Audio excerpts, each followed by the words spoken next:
Hindi na lang po cellphone kundi pati paggamit ng earphones ay gusto na ring ipagbawal sa mga motorista habang nagmamaneho. Sa Iloilo City, isang ordinansa ukol dito ang inaprubahan na. Live mula sa Quezon City, may report si Ruth Cabal. Ruth. Kara, sinasabi nga ang paggamit ng earphones habang nagmamaneho ay posibleng magdulot ng mga aksidente sa kalsada. Kaya isang syudad ang nagpasana ng ordinansa kontra rito. Pero kailangan pa nga kaya ng ganitong mga panuntunan para matiyak ang safe na pagmamaneho. Dahil raw sa mga aksidente bunsod ng paggamit ng earphones habang nagmamaneho, pinasana ng Iloilo City Council ang ordinansang nagbabawal dito. Saklaw ng ordinansa ang mga driver ng pribado at pampublikong sasakyan, kasama ang mga nagmumotor, tricycle at bike. May karampatang multa ang paglabag sa ordinansa mula 100 hanggang 3,000 pesos at pagkumpiska ng lisensya. Paliwanag ng isang automotive expert, ang paggamit ng earphones habang nagdadrive, nakikinig man ng tugtog o nakikipag-usap sa cellphone ay posible talagang pagmula ng aksidente dahil nawawala ang concentration ng driver. Pag naka-headset, nawawala yung sense of awareness mo sa paligid mo.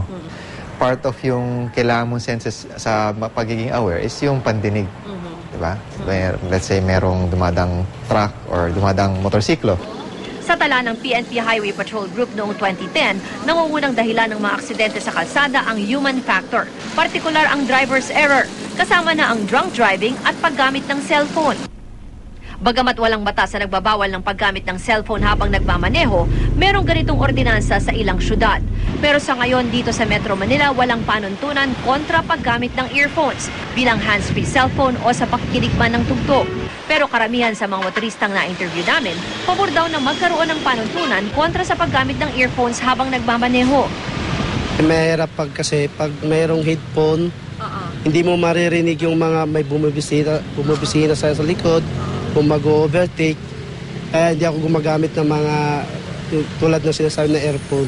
So dapat ipagbawal? Kaya sana ipagbawal. Sa akin dapat ipagbawal. Too many traffic accidents are caused by people not paying attention, and often they're distracted, especially if it's a good song, you know, they're going really enjoying it. Yeah. So you're in favor of that? I'm in favor of that. Pero kung sila raw ang tatanungin, di na kailangan pa ng batas kontra sa paggamit ng earphones habang nagdadrive. Bukod pa sa mahirap itong ipatupad.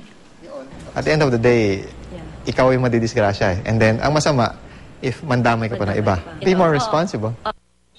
Kara, sa Kongreso ay may ilan namang panukalang batas na gusto nang ipagbawal yung paggamit ng cellphone. Total ban yan. Yung iba nga may imprisonment up to 6 months. Pero hanggang ngayon nga ay hindi pa naipapasayan, Kara. Yes, Ruth, ano daw yung naging basihan ng Iloilo sa pagpapasa nitong ordinansa nito na pagbabawal ng earphones habang nagmamaneho? Meron bang nangyaring aksidente doon na earphones nga yung naging sanhi? Ang sinasabi ng mga counselors na nagsulong yan, no, wala silang actual data or figures kung ilan yung mga aksidente. Pero ang obserbasyon daw nila ay very common dyan sa Iloilo na nakikita nga nila na yung ibang mga motorista dyan ay naka-earphones at yung iba nga ay nakaka-aksidente. Though wala talaga silang exact number, Kara. Maraming salamat sa iyo, Ruth.